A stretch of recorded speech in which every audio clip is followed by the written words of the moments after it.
Só com o cupom FBOTECO você ganha até R$100 de bônus para apostar na KTO. Tá esperando o quê? Link na descrição. Por que que não é? Por que deixou de ser? Como chegou? Como esse chegou? ponto, Porque, né? porra, 2012 Sim, foi o auge do auge. Era o Palmeiras caindo pra segunda divisão. exatamente. O Corinthians sendo campeão da Libertadores pela primeira vez, sendo bicampeão mundial.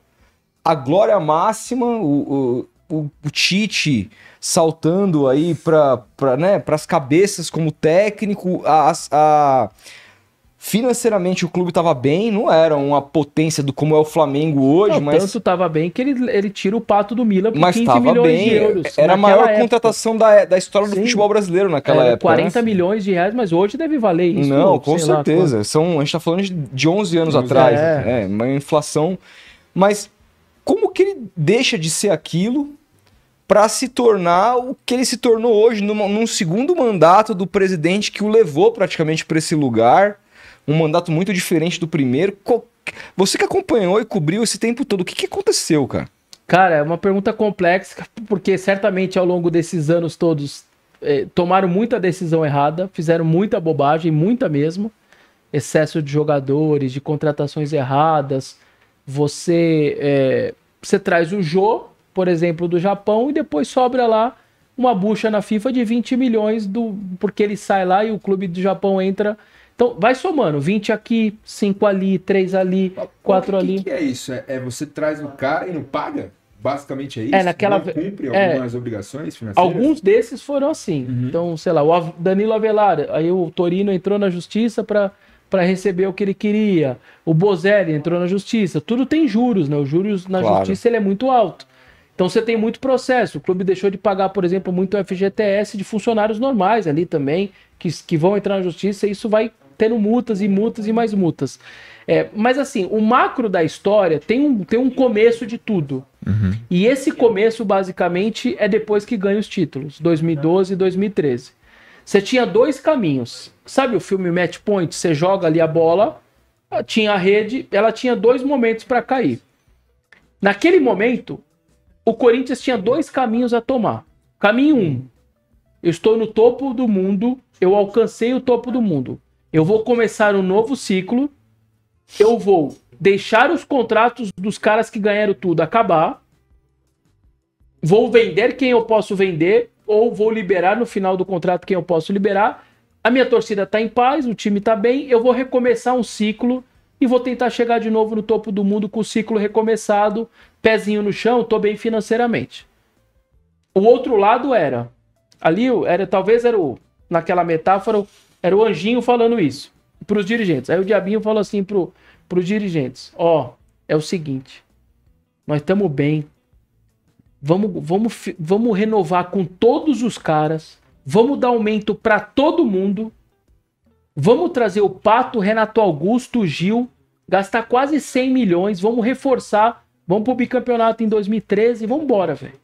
Bicampeão da Libertadores, tricampeão do mundo, vamos embora, temos dinheiro, tamo bem e tal. Começa ali aquele processo que foi feito. O Corinthians teve proposta da Lazio e da Inter de Milão pelo Paulinho Ralph. Negou, deu dinheiro, luva pros caras, renovou o contrato.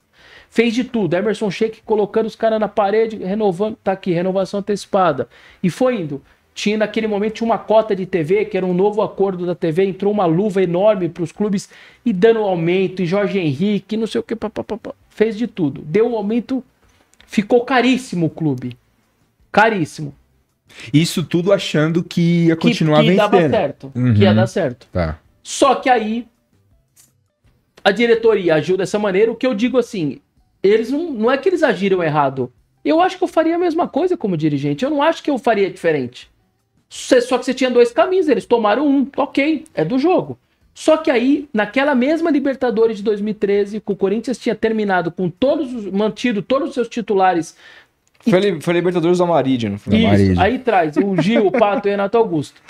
Um idiota lá, um moleque besta, vai soltar um sinalizador de navio. Nossa. Mata o verdade. Kevin Espada, que eu estava lá em Oruro, a quase 4.000 metros na Bolívia. Idiota, você foi. Você foi eu tô pegando leve com pegou leve. Com um ato como aquele de levar um sinalizador e tudo mais. Navio ainda. Acontece aquilo que aconteceu, infelizmente. Foi uma das coberturas mais complicadas que eu fiz assim na minha vida. A galera ficou presa lá, pra quem não se lembra, muito tempo. Caras e tal. Acontece o que acontece, que é a noite do Amarília, porque ali, pros organizadores, sei lá. Ninguém queria o Você acha que aquilo foi uma forma de punir o Corinthians? Os deuses, vou levar para os deuses do futebol. Como que você vai deixar o Corinthians ser campeão, bicampeão da Libertadores, com um garoto que morreu dentro da arquibancada na sua competição? Não faz muito sentido. Então, você com 21 minutos, você tinha 2-0 para um gol anulado, mal anulado e um pênalti não marcado em 20 minutos, quando ele estava devolvendo para o Boca com juros em aquele time era tão bom, que em 20 minutos estava resolvido o jogo. Ainda teve mais um pênalti não marcado, mais um gol mal anulado. Foram 4 erros capitais. Foi um aquilo foge de completa. Aquilo foge do normal. Você ser prejudicado, ajudado, uma vez, 2, mas 4 capitais numa decisão como aquela, nunca muito mais. Estranho. É muito estranho. Foi o maior roubo da história do futebol. Que eu me lembro, assim, eu vi foi. Teve uma vez no São Paulo e Novo Horizontino, que o São Paulo foi prejudicado, acho que 3 erros. Mas assim, num jogo do tamanho de Libertadores, um Corinthians e Boca, 4 erros, 2 pênaltis não marcados, 2... Olha, daí foi mais que o Baldo Aquino em 2000. Também, aquela vez foi um negócio absurdo. Pra quem é mais novo não vai lembrar, põe no YouTube aí pra você ver que foi o Baldo Aquino, Palmeiras e Boca e tudo mais. Então aí acontece aquilo. Mas o time era tão bom, que naquele mesmo ano caiu fora da Liberta, mas atropela o São Paulo na Recopa, nos 2 jogos, atropela o Santos nos 2 jogos do Paulista, ganha dentro da Vila um título paulista. Tava lá, que na Vila Belmiro nesse dia. Teve guerra antes do estádio. Foi a primeira vez que alguém ganha do Santos num título dentro da Vila Belmiro, desde que o estádio é construído. 1-1, gol do Danilo. Isso. Então, assim, o time era muito bom, só que você pagou muito por conta das renovações. E ali, vem o segundo semestre de 13, o Tite tinha uma dívida enorme de gratidão com aqueles campeões de tudo com ele. O time faz uma tiriça do segundo semestre, porque era um campeonato de pontos corridos. Vira um empatite, né? Vira um empatite, aquela brincadeira, exatamente. Mas o Tite não conseguia fazer muita coisa com aqueles caras, porque ele tinha muita dívida de gratidão. E aí o Mano tem que vir em 14, volta para o clube para poder se desfazer de vários daqueles campeões, reformula, faz um belo 2014 de reformulação, e 15 o Tite volta, campeão brasileiro. Você tinha um resquício ainda, só que ele vai em 16 para a seleção, aí o CT dá uma quebra tudo. O clube ainda assim tem ali um sistema com seu todo o seu departamento, seus médicos, seus fisioterapeutas. O CT ainda tinha um pouco de vida própria, você ainda tem um rescaldo em 17. Quando acaba 17, ou a partir de 18, tudo começa a não acontecer mais nada. Você ainda é campeão paulista em 18 e 19, mas não ganha mais nada e foge da primeira... Porque aí começa muitos erros, tentativa e erro, excesso de contratação, a dívida explode. O Andrés volta quando? Que ano que é? 18. É justamente na volta do Andrés que você... E aí de 400 e pouco, o clube dele deixa a dívida de 900 e pouco. Aí, claro... Em 3 anos ele aumentou, ele mais que dobrou a dívida do clube. Aí, claro, ele vai argumentar de que teve coisas que ele pagou que não era dele, que surgiu coisas que não estavam no balanço, como dívidas com prefeitura que ele pôs, que veio a pandemia, o que, óbvio, a pandemia machucou muita gente. Mas é só você pegar um estudo de quem que dobrou na pandemia, porque a pandemia não foi só pro Corinthians, foi pra todo mundo. Vê quem que dobrou a dívida na pandemia aí. Então é isso. Então, assim, é difícil uma análise de tantos anos para você sair de campeão do mundo para um time que hoje, por exemplo, o Corinthians, no Brasileiro de 23, o Corinthians fez a primeira rodada, terminou em quinto. Ele ganhou o Cruzeiro, primeiro jogo, aqueles critérios ali de primeira rodada, terminou em quinto. Passou aquela primeira rodada, tá aí, 23ª, 24ª, ele nunca mais foi para a primeira parte da tabela. Ele tá 15º, 16º, 14º, 13º, 15º e não sai dali. Então isso virou o Corinthians no pontos corridos. Ele não consegue mais, ele não briga mais por nada.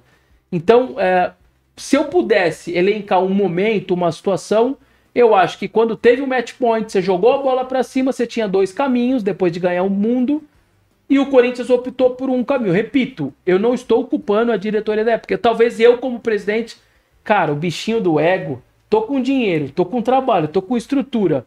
Eu vou pro bicampeonato, Sabe o cara. que me pega nesse raciocínio? Se o turning point, por dizer assim, foi Sim. ali na hora de jogar, na hora do pós-mundial, bom, pelo menos com as escolhas que aconteceram, ainda teve título de 15, Sim, teve título de sim. 17, 18 em cima do Palmeiras, no Allianz. teve campeonatos 19. paulistas importantes, etc. Próprio O brasileiro de 17. Próprio 13, que poderia ter sido campeão da Libertadores e Mundial de novo. Sim. Ninguém sabe. Tinha time pra isso. Tinha time pra isso. Mas quando você fala que o Andrés assume em 18 com 400 milhões de dívida, pro que é o Corinthians em potencial de receita, é zero. É praticamente zero. E aí o cara entrega com quase 1 bi 3 anos depois. Será que o turning point não foi a volta do Andrés? Pode ser. É mais um ponto muito significativo pro momento como tá.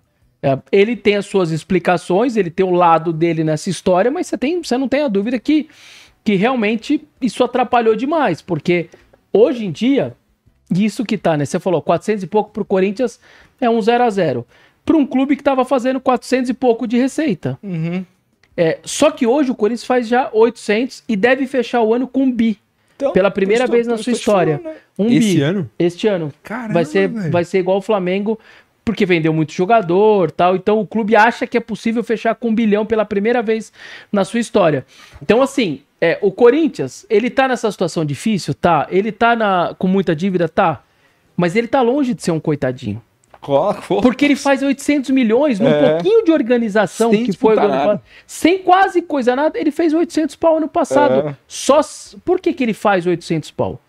Porque ele tem a sua torcida está na cidade mais rica do país, no Sim. estado mais rico do país, na renda per capita mais rica do país. Cidade mais rica da América Latina. Da América Latina. Esse é um clube, cara, que é muito mais fácil o Corinthians pagar 900 do que o CRB, com todo respeito, pagar 50, 100 milhões.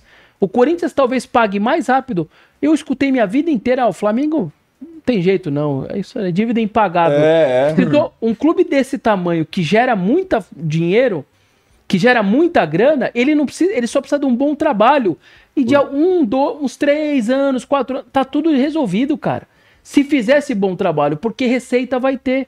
Ao contrário, por exemplo, o Santos. O Santos, ele tem uma cota de TV, a terceira só a quarta do país. Sim. O patrocínio não é essas coisas da camisa. Sim. A Não tem renda de bilheteria do estádio, Santos é zero. é de 200 mil, 200 e pouco. O Corinthians tem média de quase 2 milhões e meio. O Palmeiras de 2 milhões e meio. Quase que a cada 10 jogos do Santos pro Corinthians precisa de 1 e do Palmeiras. Então, assim, ou o Santos vai ter na molecada as suas vendas, ele vai girar o seu dinheiro, ou ele tá mortinho da Silva, mortinho da infelizmente. Silva. Claro. Porque ele é um clube de uma cidade menor, de um poder menor, mas o Corinthians, cara, ele é o clube que consegue rivalizar com o Flamengo, se ele tiver organizado. Não é o Palmeiras. O Palmeiras tá porque ele tá fazendo um trabalho muito extra classe. E esse trabalho extra classe, mesmo assim, o Palmeiras vai ter um teto. Vai. Ele e quando vai o Abel ter o seu for embora, teto. você vai ver que Quando vai o Abel acontecer. for Ele vai embora, ter o acabou. seu teto. Ele não vai conseguir, talvez, nunca chegar a 1 bilhão de... O Corinthians consegue, o Flamengo O consegue. Palmeiras ganhou 2 Libertadores no mesmo ano e não conseguiu. Não conseguiu bater. A gente vai passar por um processo agora de mudança de contrato de TV, que muita gente vai ganhar mais. Mas vai ser um negócio esporádico ali, certo? Não vai ser uma coisa... Aquilo não vai ser a sua realidade, talvez. O que eu quero dizer assim, vai entrar lá uma Mas eu não tô extra. nem falando com relação a essa grana para participação da venda dos direitos dos 20% por 50 anos. Isso sim, é uma renda atípica. Mas eu falo que mesmo nas novas negociações do Campeonato Brasileiro a partir de 2025, os valores que são praticados hoje, uma vez que eles devem ser vendidos para mais de uma empresa, que hoje estão todos vendidos do Campeonato Brasileiro para a Globo. Basicamente. Que paga mais ou menos 2 bi. Pode entrar por grana ano. internacional, Eu né? tenho quase que certeza absoluta que menos de 4 bi ano o Campeonato Brasileiro vendendo para mais de um player faça. E acho que vai pelo menos dobrar anualmente o que os clubes Pode ser, arrecadam de receita. Então, eu acho que o Palmeiras, a partir de 25, deve chegar e ultrapassar um bi. Mas aí o Corinthians vai para um bi, sei lá quanto. E o Flamengo também. Quase 2 bi. Exatamente. É isso. Esse é o jogo. Esse é o jogo. Então, é um clube que tá longe de ser um coitadinho. Ele tem muita receita, mas ele fez muita bobagem. Mas como que o Corinthians faz para voltar a isso? Eu sei que é uma pergunta difícil, mas a gente chegou a esse diagnóstico que, pô, mesmo quando arrecadava 400 milhões, era praticamente zero o tamanho potencial do Corinthians. Hoje, mesmo não disputando nada, tá quase batendo um bi, então, se minimamente for bem administrado, pode voltar a ser uma potência. Sim. Como que tá essas questões das eleições que estão vindo aí? O grupo do Andrés pode voltar, enfim, você tá esperançoso com isso? Complementa-me me contando o que você pensa da gestão do Duílio, que também faz parte desse... Sim. Do Andrés, né? Assim, basicamente... É gastar certo.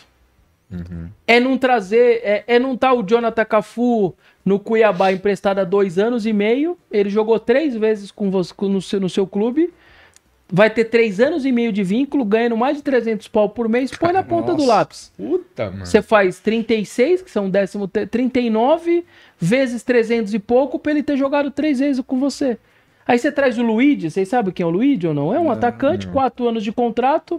Gastou uns 800 pau para trazê-lo, mas o salário dele era 40, 50, 60, 70, né? Tinha 10 mil a cada aumento, 52 meses, põe tudo isso, deu umas 5, 6 milhões, vai pro ralo. Você traz o Matheus Jesus, dá 4 anos de contrato, pro Estoril de Portugal 10 milhões, porque tinha entrado na FIFA, pagou, o cara jogou emprestado 6 times, 5, 6 times, jogou para você só o primeiro semestre, mais 4 anos depois emprestado. Mas com os empréstimos, os clubes pagavam o contrato... Então, a maioria não, a maioria é o Corinthians que paga. A não ser quando você, sei lá, eu tô emprestando pro Red Bull. Cara, estrutura, dinheiro. Eu tô emprestando pro Náutico. Você acha que o Náutico vai pagar o salário do jogador do Corinthians? Não vai. Mas aí o Corinthians empresta por quê? Porque senão você vai deixar o cara fazendo o quê lá? Você não usa o cara, vai ficar gastando. Você não usa o cara. O Corinthians chegou a ter, e isso é um mérito do Duílio agora, hoje tá só com 8 jogadores emprestados. O Corinthians chegou a ter quase 40 emprestados. Meu Deus. Cara, como que você tem controle disso? Gente espalhada pelo Brasil inteiro, de times pequenos, a maioria deles, porque você não arruma ninguém, e você se livra. Às vezes você consegue assim, 20% do salário. A Ponte paga 20% e o Corinthians paga 80%. Mas eles estão na sua folha de pagamento. Então, muitas vezes fala assim, pô, o Corinthians gasta quase 30 milhões por mês, não é o caso agora. Mas como gasta? Esse elenco, esse time? Não é esse time. É o Varanda no América Mineiro, é o Jonathan Cafu, é o Matheus Jesus, é o Matheus Alexandre, você contrata na Ponte, o Matheus Alexandre em 19, paga 800 mil por ele, você deixa emprestado pra Ponte, o 20 você deixa emprestado pra Ponte, só que você já tá pagando salário. O 21 você empresta pro Curitiba, o 22 pra Inter de Limeira, aí você acaba o contrato dele, ele tá no Cuiabá hoje jogando bem de titular, minutos no Corinthians, 0. Nunca jogou, ficou 4 anos sob contrato. Nossa. Você gastou milhões com o cara. O Corinthians, eu contei aqui, ó, em 1 minuto, eu contei 4, 5 casos. Cara, mas peraí, mas vamos lá. Então você vai... O torcedor que escuta isso, o cara pensa, peraí, será que não tem... alguma coisa irregular no meio, cara? Porque antigamente a gente falava, pá... Erros administrativos. Eu lembro que o Luxemburgo trouxe meia dúzia de cara do Irati, os caras acusaram ele na época de ter... eu lembro disso também. De ter, né, conluio, nunca provaram nada, bom que se diga. Mas, porra... É suspeito, né? Esse tipo de... Não causa suspeita esse tipo de movimentação? O torcedor, ele tem direito disso. E, obviamente, se a gente tivesse prova de alguma coisa, também seria publicado. Claro, claro. É que a gente também não tem prova de nada. Então, fica naquela coisa do subconsciente das pessoas, no meu, no seu, de quem tá assistindo, no do torcedor. É um direito que o cara tem de pensar isso, porque são casos muito gritantes no sentido de administrativamente errando e erros que...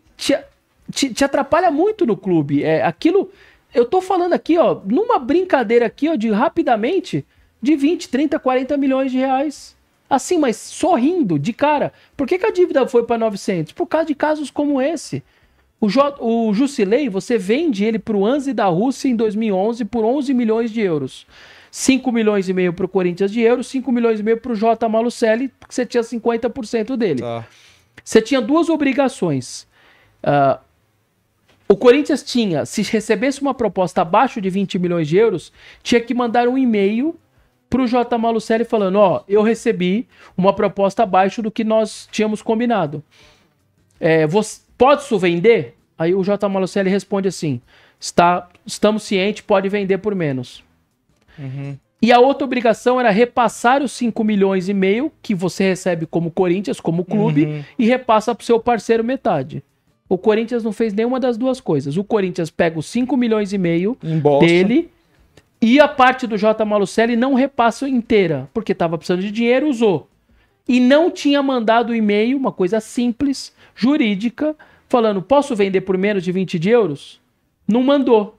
O que aconteceu? O J. Malucelli entrou na justiça, alegando que o Corinthians descumpriu aquela cláusula e, além de tudo, o que recebeu não repassou inteiro. Faltou ali 30% de uma primeira parcela e mais 30% da segunda. Aquilo começa na justiça 2014, 13, 15, 16, 17, 18, 19. Recentemente o Corinthians para de pagar, resolve tudo. Sabe como parou de pagar? Bloqueios judiciais. Só que o Corinthians, o dinheiro não chegava na conta do Corinthians. A juíza do Paraná mandava o ofício, CBF, Globosat, TV Globo, favor depositar a próxima cota na conta judicial tal, e o Corinthians não recebeu. O Corinthians tinha pra ganhar de TV e ia tudo pra lá. Resumindo, a brincadeira do... Você vendeu um cara, o Jusilei, que tava na seleção, por 11 de euros, você pagou 36 milhões de processo na justiça. E aí a gente foi... Por que deu 36? A juíza deu a diferença... De reais. A juíza deu a diferença dos 11 pro 20, que era só mandar um e-mail, mais todas multas, juros e correções. Você fez assim, com 36 milhões de reais, você jogou no lixo. Então, a nossa cobertura de apontar esse tipo de coisa que pro torcedor comum foge, pra vocês não sabiam disso, muita gente foge isso passa ao largo, né? Do dia a dia das pessoas. Aí você chega na situação que você tá. Este caso, quase 40 pau. Aí o Jô, você traz ele do Japão, ele tá num litígio do Japão. O jurídico, ao invés de falar assim, ó, diretoria, é o seguinte, ele tá no litígio lá, se a gente trouxer, nós vamos ser considerado coautor, porque esses caras vai ter a demanda na FIFA. Vocês vão correr o risco? Eu acho que é melhor não correr. Não, vamos trazer o Jô, tal, não sei o quê. Dá quase 4 anos de contrato pro Jô. Sai o time, o Nagoya entra na FIFA, dá ganho de causa, o Corinthians entra como coautor. Quase 20 milhões perdeu pra trazer o Jô, já mais veterano, que era pra vir de graça. Vai somando, 20, mais 5, mais 10, mais 40, mais 10, mais 5. Casos de jogadores como esse. Aí você não paga os FGTS dos caras, os caras entram, não paga rescisão direito e tal.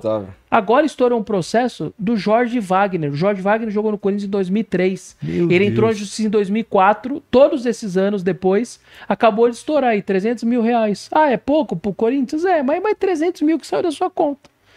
Então, assim, é quase que enxugar gelo. Por isso que o Corinthians chega na situação que ele tá. É muito erro administrativo. Se o torcedor quiser pensar outra coisa, é um direito que ele tem. Eu não vou falar isso porque eu não tenho prova de nada. Claro. Eu fico no erro administrativo. A gente recebeu uma vez aqui uma pessoa que falou pra gente em off que se reuniu com um determinado presidente de um determinado clube porque tinha feito um oferecimento de um jogador, etc e tal. E esse presidente, que hoje já não está mais nesse clube, chegou pra ele e falou, tá, mas eu ganho o quê? Na cara larga. Não, eu tô indicando um jogador. Não, peraí. 3 anos de contrato? Não, 3 anos, mas eu tenho 20% disso aqui, tudo. Os caras pegaram a bolsinha, duvido. Segundo eles, saíram fora, porque eram pessoas sérias e tal. Então, assim, essas coisas de dar contrato longo pra jogadores desconhecidos me soa estranho, pra dizer o mínimo. Se tem alguma coisa aí errada ou não, o que eu sei é que eu acho um absurdo um clube como o Corinthians, um clube como o Santos, um clube como o São Paulo, um clube como o próprio Palmeiras, que hoje é presidido por uma bilionária, mas esses clubes não terem o presidente não ser, por exemplo, remunerado. Hoje, o Fortaleza, que faz um exemplo de gestão com muito pouco, o Marcelo Paz é remunerado. Ele ganha, se não me engano, 30 pau lá por mês. E tem que ganhar mesmo. E tem que ganhar. Os caras abdicam da vida deles. E é o que isso gera? Como você não tem salário, você fica refém apenas, todos esses clubes, na mão desses empresários que, se honestos, podem abrir mão de ficar 3 anos de ganhar, de ter renda. E se não honestos, eles, não tô ganhando. A gente viu a história que estourou do São Paulo, do Aidar. A gente viu isso, tornou-se público o que aconteceu. E o presidente do Santos, o Pérez, gastando com cartão corporativo do clube. O do Cruzeiro. O Wagner Pires de Sá, a mesma coisa. Virou caso de polícia, de Ministério Público, caramba, 4. Então, assim, me surpreenderia muito se todo esse tempo, todas essas situações que você falou, me surpreenderia muito. Não tenho prova, mas se fossem todas elas erros administrativos. Cara, e o mais incrível é que a torcida fica contra vocês, né? Eu vi algumas postagens no Twitter, muita gente, pô, esse cara é corintiano mesmo, que não sei o quê. Pô, você acabou de elencar aqui rapidinho, assim, de forma didática. Tenho certeza que todo mundo que tá assistindo compreendeu o modus operandi não só do Corinthians, mas do futebol brasileiro, cara. E assim, os caras ficam contra e, né? Que torcedor parece que não quer ouvir a parte ruim. Não quer ouvir a verdade, na verdade, né? Muitas vezes é isso. Mas nesse sentido, a gente agradece ainda o torcedor corintiano. A gente é um pouco privilegiado, assim. Porque, assim, tem torcidas, cara, e eu não tô falando que a torcida tá errada ou certo, eu só tô dizendo que é característica. Eu costumo brincar não, costumo dizer que a arquibancada tem vida própria. Cada torcida é de um jeito, velho. Cada uma tem a sua característica. E nisso a gente agradece muito a do Corinthians, porque a do Corinthians, ele até, a imensa maioria, entende o nosso trabalho. Esse de fiscalização, de cobrança, de divulgar as coisas erradas do clube, porque eles entendem o nosso trabalho. Por exemplo, o palmeirense, cara, eles chamam de mídia palestrina e tal, eles não aceitam que um site segmentado, o pessoal do nosso palestra, por exemplo, ou um canal de web, eles não aceitam que falem, entre aspas, mal, ou que, sei lá, vou dar um exemplo, coisa boba, vazou a escalação, vocês estão ajudando o adversário. O nosso, cara, eles adoram quando a gente dá a escalação. Eles ficam orgulhosos, felizes, vamos saber antes e tal. Então, é muito perfil de torcedor. Então, nesse sentido, de verdade, o torcedor do Corinthians entende muito o nosso trabalho. Muito mesmo, a gente agradece muito. A do Cruzeiro não entende, tem música contra a imprensa, a do Palmeiras tem música contra a imprensa. A nossa não, cara, do Corinthians acho que é muito de boa nesse sentido, respeita demais o nosso trabalho, porque, repito, cara, não é a gente que fez todos esses erros, não é a gente que gastou o dinheiro do clube, não é a gente que deu o contrato pra um cara 4 anos e o cara nunca pisou no CT. O Luigi, esse exemplo que eu tô dando, ninguém nem lembra desse cara, mas a gente lembra, a gente tem esse controle, não tem conversa com a gente, nós vamos ter lá e o cara tá lá e nós somos os últimos jogadores agora, que o Sub-23 faz 2 anos que acabou, ainda tem 4 caras sob contrato. Os 4 estão no meio Excel, só vão sair de lá hora que esses caras acabar o contrato. Enquanto eles tiverem vínculo com o Corinthians, esses caras são jogadores do Corinthians e pra gente vai ter valor.